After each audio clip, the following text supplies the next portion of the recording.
The July 4th sale continues at Premier Heating and Air. Get a free programmable Wi-Fi thermostat with the purchase of any new heating and air conditioning system, with payments starting as low as $89 a month. Call Premier Heating and Air today at any of our convenient locations. This offer absolutely ends July 31st. And remember, less than perfect credit is no problem with Premier Heating and Air, a locally owned and operated company. You're watching the Lighthouse Adult Daycare Center Alzheimer's Awareness Telethon on TV 35.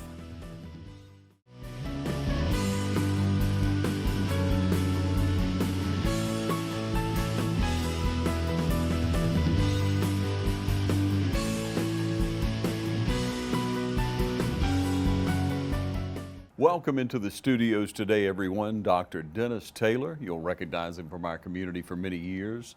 Doctor, thank you for joining us. We are looking at Alzheimer's Awareness Month, and a few years back you came in and spoke with us about some things to do with Alzheimer's, and we like to take this month out of the year, this time of year, to be able to share with the community some things about dementia and Alzheimer's that'll help our community. We seem to almost be wrought with dementia, Alzheimer's in elderly adults these days, and sometimes not so elderly. Isn't that true? That's very true. A lot of it has to do with our aging population, and people are living longer.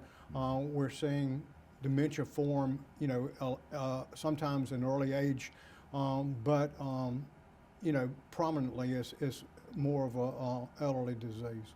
What's kind of that average, or is there one average age in senior adults that you've seen over time? Or there's really not an average age. People usually start exhibiting symptoms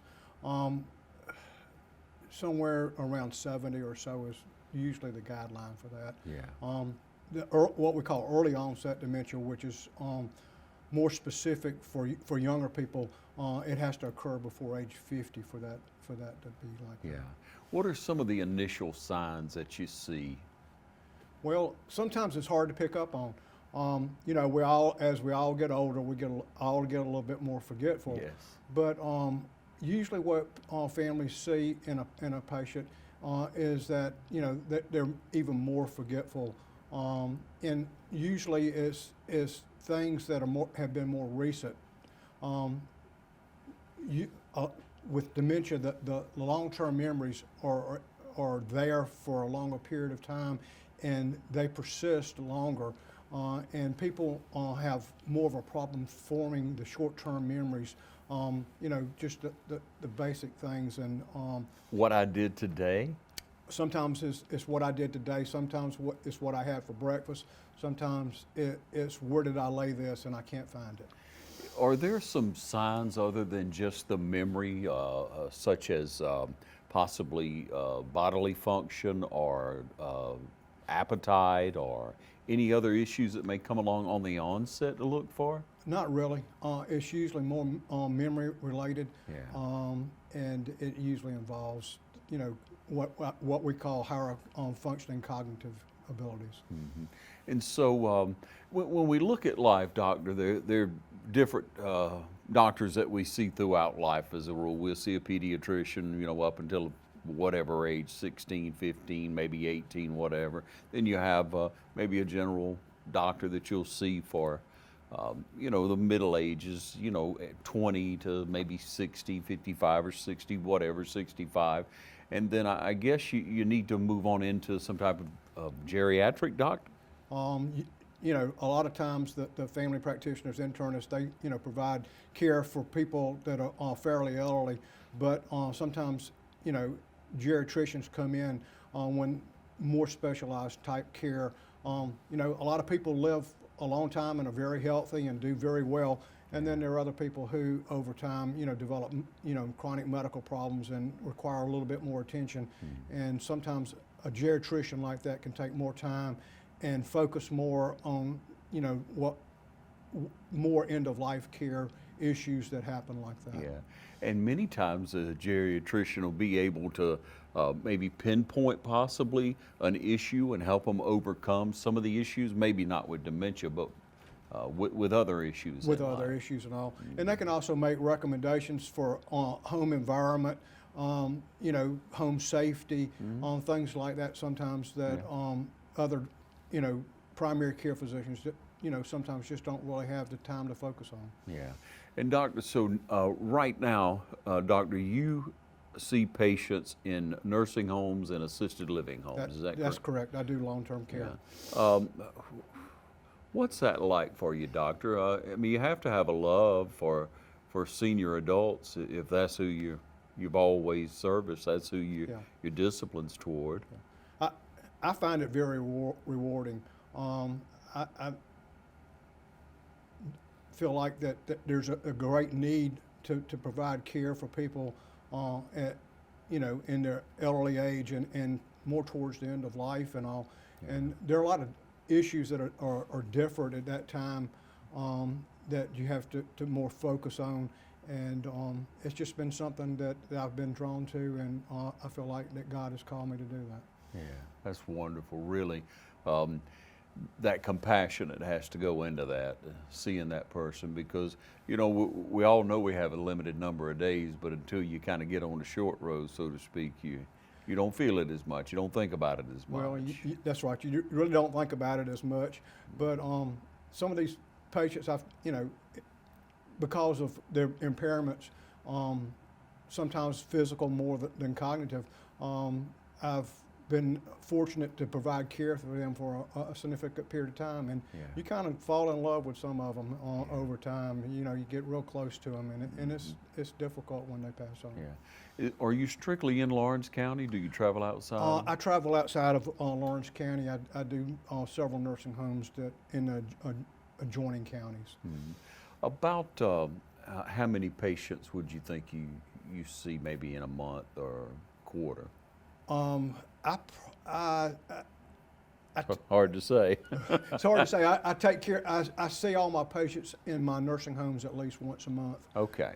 I have 4 nurse practitioners that help me provide care for them in the homes, and then the assisted livings, and they do a wonderful job and allow my practice to be able to reach the people that we need to. Yes, sir. And when you've seen these patients, I know that there's similarities in dementia and Alzheimer's that you probably picked up over time.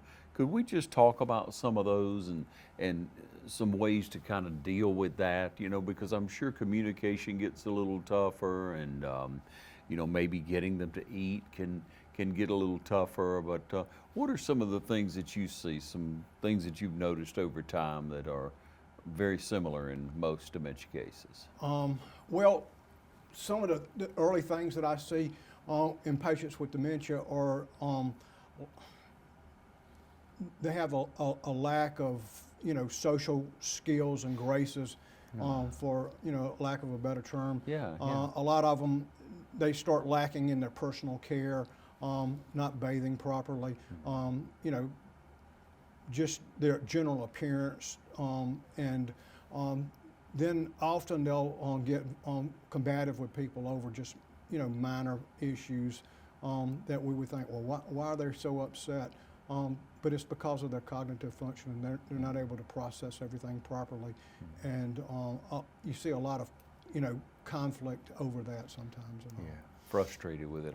It would seem. That yeah, and both parties can get very frustrated at times. Yeah, yeah, and we've talked, you know, with people who've dealt with family members and what have you, and they talk about the sense of humor being important, Doctor. Yes. Be able to laugh about it and not think of that as that was Dad or that was Mom. That's them now, and Yeah. you have to. And we have, you know, sometimes with their dementia, their beliefs are very fixed sometimes, and, you know, there's no reasoning capability. So sometimes it's just best to let be what, you know, things be the way they believe they are, you know, because you're not going to convince them different, and just kind of, you know, kind of go with the flow with things. Yeah. We're talking to Dr. Dennis Taylor. It's Alzheimer's Awareness Month here on TV 35. We'll take a short break and we'll be right back. Hi, I'm Perry Williamson, and we've been baking here at Williamson's Bakery since 1927. In 1965, my grandfather, Merle Williamson, hung our name on this bakery. Ever since then, people have been stopping in for the Williamson's tradition. We invite you to do the same here at 1634 Veterans Boulevard, or catch us on Facebook, or just come get you some. Georgia Dermatology and Skin Cancer Center has been serving Georgia since 1996. Dr. Michael Sharkey, Dr. Amy Blake, along with PAs Tony Lynn Herring, Rachel Westerbrook, Alan Manning, Kelly Toller, and Kristen Davis have helped patients with Mohs skincare surgery, routine skincare exams, and general and surgical dermatology. So come see the professionals at Georgia Dermatology and Skin Cancer Center, located in the Aaron Office Park in Dublin. Call for an appointment today at 478-275-7546. As we age, we face more physical concerns. Rehab Advantage in Sports Medicine can help you live a more pain-free life. Back pain, stiff joints, balance concerns, arthritis, and more. Rehab Advantage in Sports Medicine can help you improve your quality of life. Call for a free evaluation today, 478-275-1800. Rehab Advantage in Sports Medicine accepts referrals from your doctor, or no referral is needed with direct access for up to 8 visits. So call for your free consultation today, 478-275-1800. Rehab Advantage in Sports Medicine, 911 Hillcrest Parkway in Dublin, or at rehabadvantagesportsmed.com.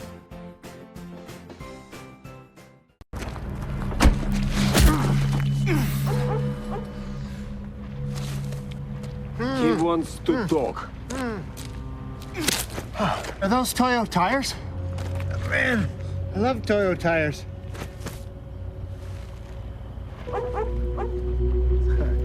I am also loving these tires. Let's get you cleaned up.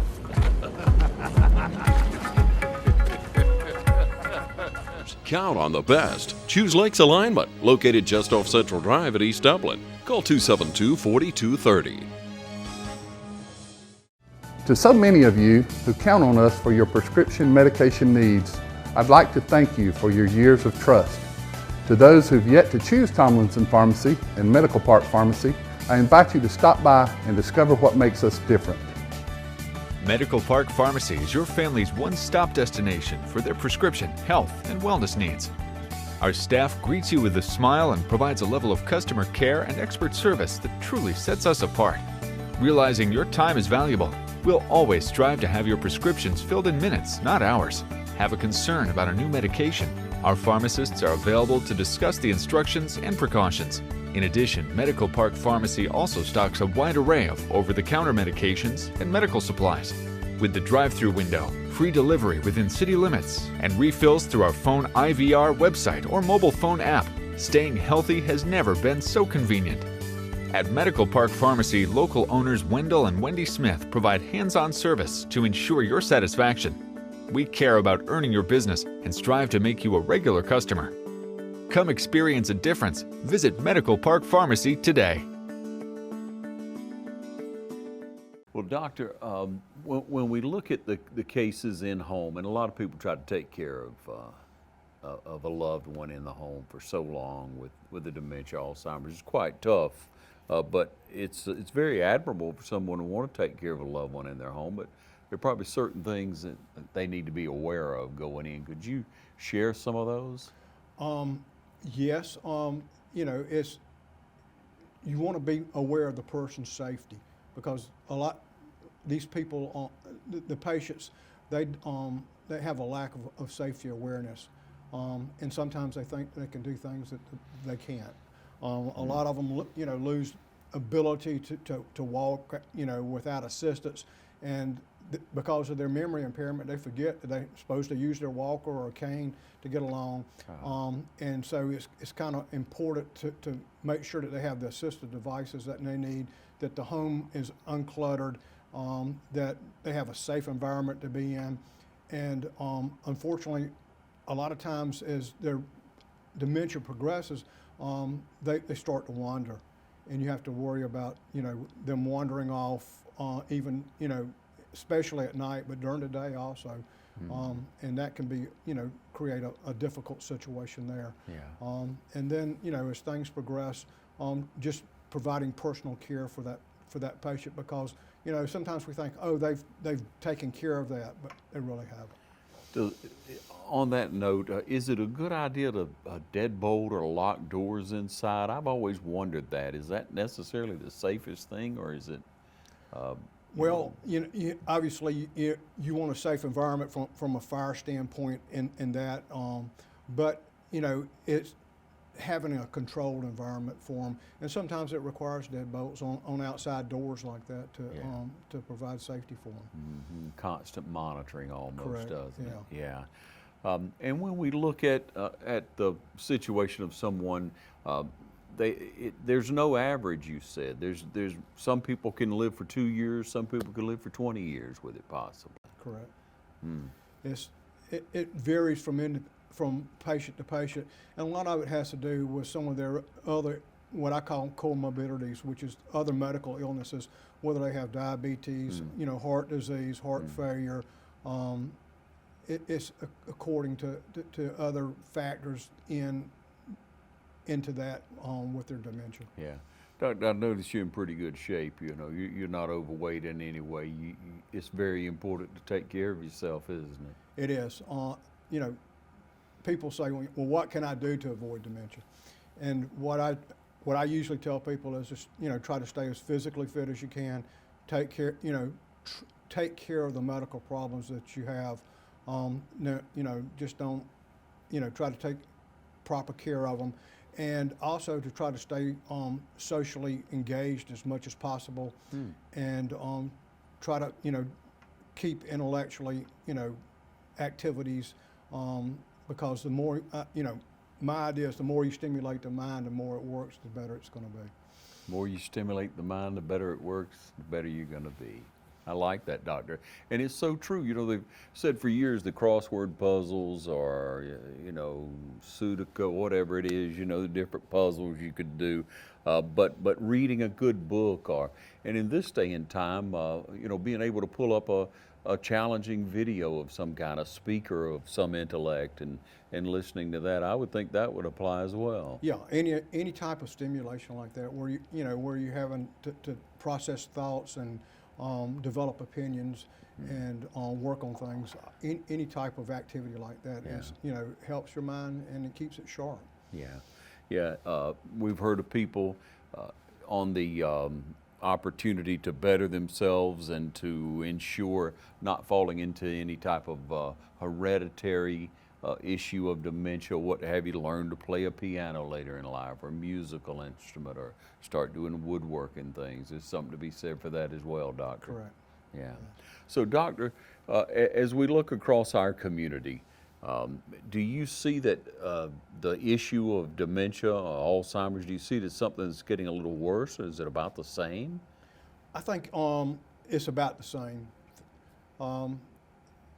For a while, we saw the life expectancy of people expand out, and during that we saw pretty much an explosion of dementia. But now the life expectancy's kind of stabilized, and so we're kind of seeing a stabilization in the numbers of people with dementia now. Yeah. How about in our area, Doctor? Would you say more men or more women have Alzheimer's, or would there be a difference? It's usually female predominance in dementia. For some reason, women outlive men, and they develop dementia more often. Women outlive men. There's a new one. They've been outliving us for a long time, haven't they, Doctor? But that stands to reason if they're going to be older, live longer, that they develop some type of dementia. Doctor, it's been said that diet can make a big difference. Are there supplements that have come along in recent years that would be beneficial for one to take? Well, there's been a lot of things that have come on the market have had a claim to fame, but there's nothing really that's consistently shown to be of major benefit to anyone, unfortunately. Yeah. Just want to share that because you hear so much about supplements. You do, and you hear commercials on TV. All of those things nothing's really consistently shown to make a big difference. Yeah. And so the best is a healthy life, a good diet, addressing any medical issue that you have straight on. You know, I like to say, doctor, on medical issues, you know, we'll take care of our car a lot better than we do our body. If our truck is leaking a little something, we're going to get it checked out. If it's pulling one side or the other, we're right on over there to get it looked at. You know, if you got a dent in it, got to get that pulled out. It cannot ride around with a dented up vehicle. But when it comes to our body, especially men, we want to put it off. Unfortunately, we do. But, you know, like I mentioned earlier, you know, the more healthier our body is, the better, you know, for us physically, and our physical standpoint affects our cognitive status and all too. Yeah. Keeping your weight down and just basic walking would help tremendously, wouldn't it? It would.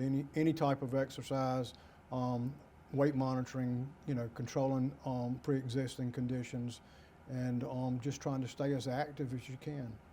You know, some people say, well, I can't run, I can't do this. You know, if you just get out and walk, you know, 15, 20 minutes a day, it makes a big difference. Yes, some of us like to live those glory days, and we think we're going to get out and do what we did, you know, years and years ago once you get out of that habit, and that's just not feasible. It's not at all, and you wear yourself out, or you're so sore you can't hardly move, or you're frustrated or aggravated, and then you won't continue with it. So start out walking, ladies and gentlemen. Start out just getting a little bit of exercise. And kind of build up, you know, don't try to go a mile the first day and wear yourself out.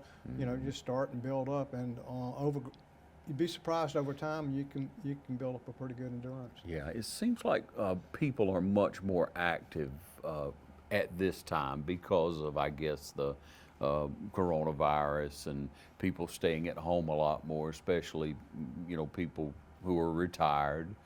They seem to be really out in the neighborhoods walking, getting that exercise. And that's tremendous to me, doctor. It's so good to see. You know, it makes you feel good about where you live, first of all, to see, you know, men and women, to see children riding their bikes and things. This coronavirus has been terrible and continues to be terrible on us, but there is some parts of the situation that are positive and that are encouraging to us. Yeah, people seem, you know, a lot of people have more free time now because of the limitations from COVID, and you know, fortunately, some people are taking advantage of it and trying to help the health status. Yeah. So, doctor, how is that affecting our nursing homes? We've seen some in the health department district, the South Central Health District, which is 10 counties or so, in other counties who have been greatly affected where it's contacted, but I don't know that we've had any cases in our nursing homes and assisted living here in Lawrence County. We've had a very limited number here in Lawrence County. We've been very fortunate. Our nursing homes have done a wonderful job of trying to do the right things. Of course, you know, those right things change just about from week to week, you know, according to what we learn about the virus, its characteristics, and how to prevent, you know, spread and all. But the nursing homes here have done a wonderful job. They were right on top of it, and you know, I feel like that the measures they took have really done a really good job of limiting the exposure to the patients here. Yeah. Because the number one people at risk in the United States are nursing home patients. 48% of the deaths in the United States are attributable to nursing homes. Wow. And these are, you know, elderly people who are very vulnerable from multiple standpoints to the virus, and just about the only way we can protect them is to limit, you know, their exposure. And so I'm assuming you wear protective gear, your assistants, your team wears protective gear every time you're in and out of any nursing home or assisted living, any home. Anytime we go in, we wear protective gear. There's different levels of protection according to the risk that's associated with the patient. But, you know, at a basic level, it's pretty stringent. The CDC has come out with guidelines for us to follow, And you know, the nursing homes have been very good about following those guidelines. And like I said, we've been very fortunate in limiting the exposure of the patients here in Lawrence County. Yeah, that's encouraging. It really is the tremendous effort for that care, because that's what it took, an immediate reaction and making sure you follow the procedure. So thanks for sharing that with us. We'll take another short break and we'll be right back with Dr. Taylor. Hi, this is Meg Greer-Evans with Middle Georgia Estate Planning. It's Alzheimer's Awareness Month, and I want to make sure you know that you need to update your estate planning documents. Whether that's an advance directive for health care or a financial power of attorney, we need those documents in place to make sure that you're taken care of during your lifetime. It's also a good idea to update your will or trust. If you need help with any of those, give us a call at 478-272-2885. Since 1965, our family has proudly provided physical, occupational, and speech therapy to Dublin, Lawrence County, and surrounding areas. Currently offering physical and occupational therapies, our mission is to work with patients and their families to reach an optimum level of independence. Whether post-sports injury, post-surgery, post-stroke, or just general wear and tear from everyday living, we strive to help you reach your goals and return to what you love doing. Remember, where you go for physical and occupational therapy is your choice. So, when your doctor prescribes it, choose Bass. MedFirst is committed to service and quality care.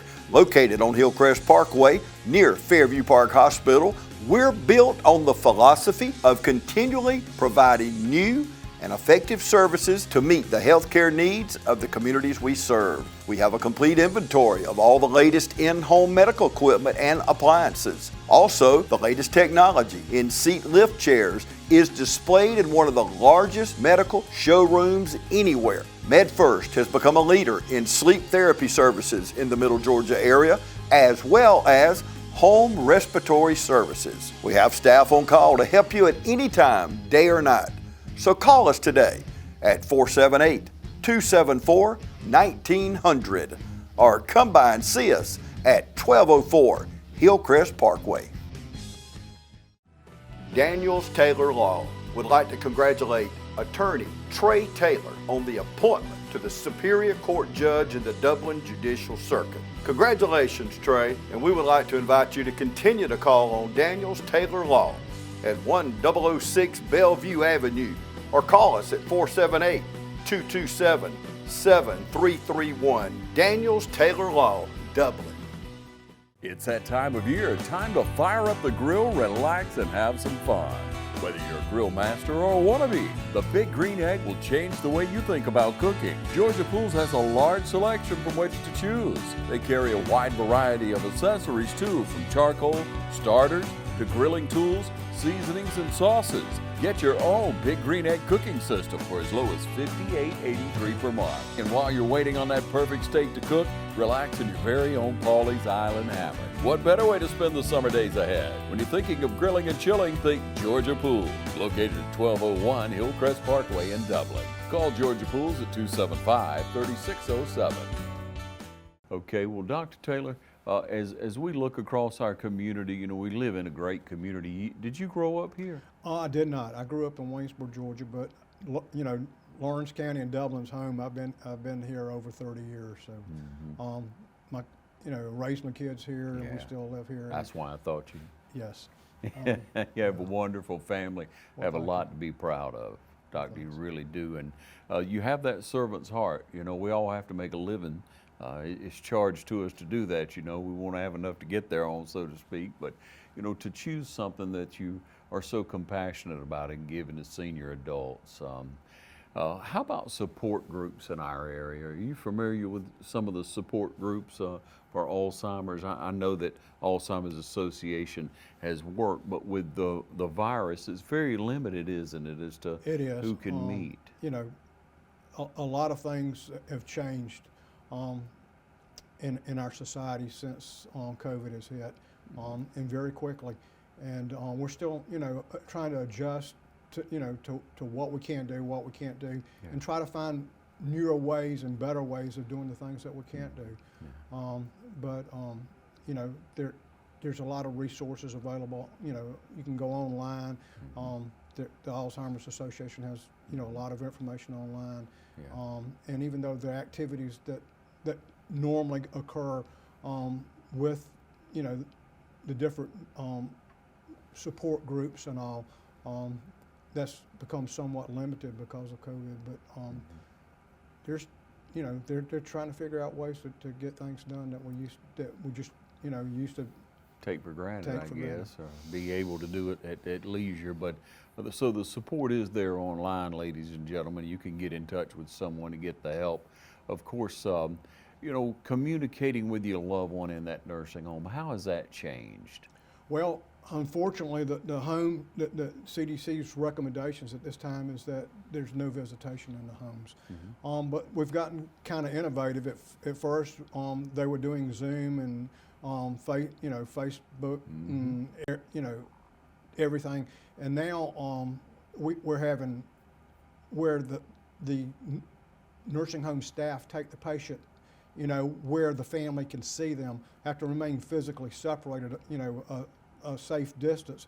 But now at least they can, you know, see their loved ones. It used to be people would come up to the windows and look and all, but now we kind of remove that barrier somewhat, but we still keep a physical distance. So maybe take them out onto a porch or outside, and then the family stays in the vehicle type thing? Well, we usually let them come. We usually have some type of barrier where they can come up to the barrier, and then we bring the patient outside, you know, usually on the porch or you know, right there on the grounds. But that's touching, isn't it, Doctor? It is, and it's sometimes really difficult for the family because they've been, this has been since the 1st of March that a lot of them haven't, you know, been able to physically visit with their loved ones, and it's been difficult on families and the patients. They miss the social interaction with their families. Wow, I bet so. I mean, we're all social people. We're built that way.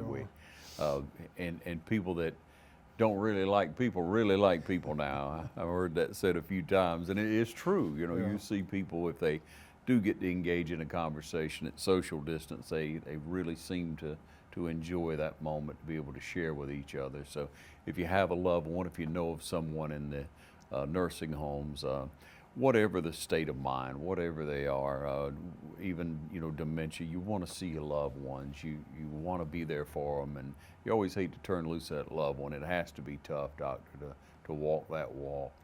It is. It's very difficult. And for you to be there for so many during that season of life, you know, again, we commend your character on that for sure. Doctor, before we go now, I want to know if there are any promising surgeries or drugs or experimental things that we see through medical journals, or anything that's on the horizon now. Unfortunately not. What we're seeing is that we're learning more about the disease itself and what happens, you know, from a biochemical standpoint and from a physical standpoint to the brain structure itself. But unfortunately, the avenues that we're trying to affect these changes with, nothing's looked very promising. We really haven't had a new drug come on the market in probably 8 or 9 years, and there's nothing that's, you know, in final testing, you know, phases or anything like that that's coming, that's, you know, in the foreseeable future that's coming forward. It's been difficult to find something to treat this with. The medications that we have now, they slow the progression of the disease, but at some point even they become futile in treatment. And there's really there's no known cure, unfortunately, now for Alzheimer's. Alzheimer's and dementia, what other issues are close to that same issue? Is Parkinson's similar to that? Parkinson's is pretty much an entirely different type of situation. There's what we call vascular dementia, and there's a dementia called Lewy body dementia, and those with Alzheimer's, they're kind of there's an overlay between all three, sometimes between all three, sometimes with a combination of those. But those are the dementias we normally look at. Parkinson's is kind of a separate entity unto itself. Yeah. The reason I asked that, doctor, and I won't have the terminology just right, you'll have to forgive me, everyone, but is there's some type of shock therapy that's advanced or suggested or maybe used with Parkinson's, with the brain to stop the shaking? Has anything like that been developed or looked at in Alzheimer's, or is it really not an issue? It's really not an issue. Yeah. We keep striving for that, but the more information we have, the better off we are. The more we know how to approach taking care of a loved one, the better off we are, and the more prepared we are for our senior years, the better off we are. Do you suggest any type of special insurance or anything along those lines for someone when they reach the later years in their life? Should you prepare for senior care? You should prepare for senior care. It can get sometimes very expensive, and there's different products out on the market that provide that. But what I usually try to emphasize to people is that they need to do an advanced care planning, which involves both from a legal standpoint, where someone can handle your affairs and take care of your financial matters. And then there's the durable power of attorney for health care. And that allows someone to make medical decisions. And they're kind of a separate appointments. You can appoint the same person to do both of them, or you can appoint different people to do different portions. And then in Georgia, we have what's called the POST, and it's an advanced form of end-of-life care, and it decides on your code status and some of your wishes regarding your care more towards the end of life, whether you want a feeding tube or not, whether you want IV hydration or not, antibiotics or not, and it's a very useful tool for end-of-life care also. I would think it would take the burden off of the family. It does, and that's what I try to tell the patients. You need to make the decision of what type of care you want for yourself, and that way your loved ones know what you want, and when they don't really have to make a decision, they just have to enforce what you've laid out for them to do. Yeah, that's good advice, doctor, it really is. And when should one look at that in life? About what age would you start to look at that, or is everyone so different and you just kind of monitor your own health? I really believe people should do it, in their 30s, because you never know when something, you could be in an accident, be incapacitated. There's just different scenarios, and that way, people, it allows, for a transition to happen. Instead of people like saying, we never had that conversation, we don't really know what to do. And this kind of facilitates that. Yeah, it's good advice. Thank you, doctor, for joining us today. Thanks for sharing with us a little bit more about Alzheimer's and what's going on in our local community, and most of all, just sharing your time with us, doctor. Well, thank you. I've enjoyed it. Thank you for joining us right here on TV 35 during Alzheimer's Awareness Month.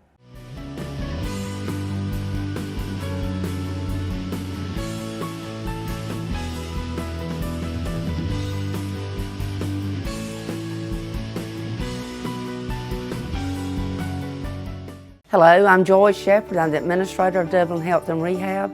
I've been here for about 6 months. Hey, I'm Dot Bailey. I'm activity director for Dublin Air Nursing and Rehab.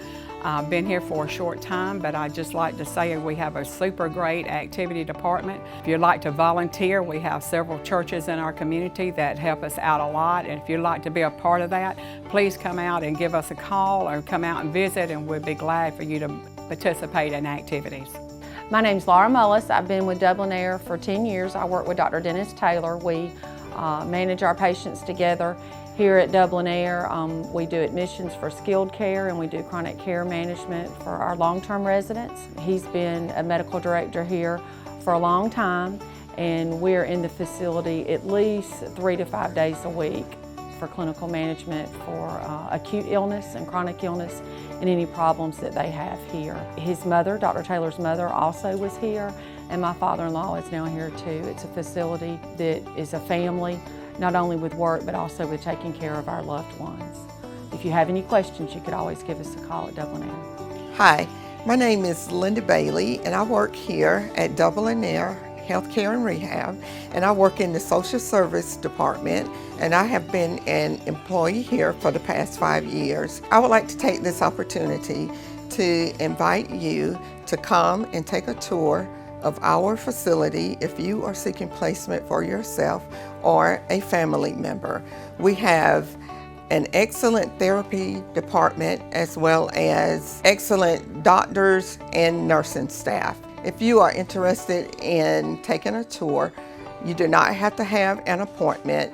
Just feel free to stop by, and we have staff that are readily available to assist you.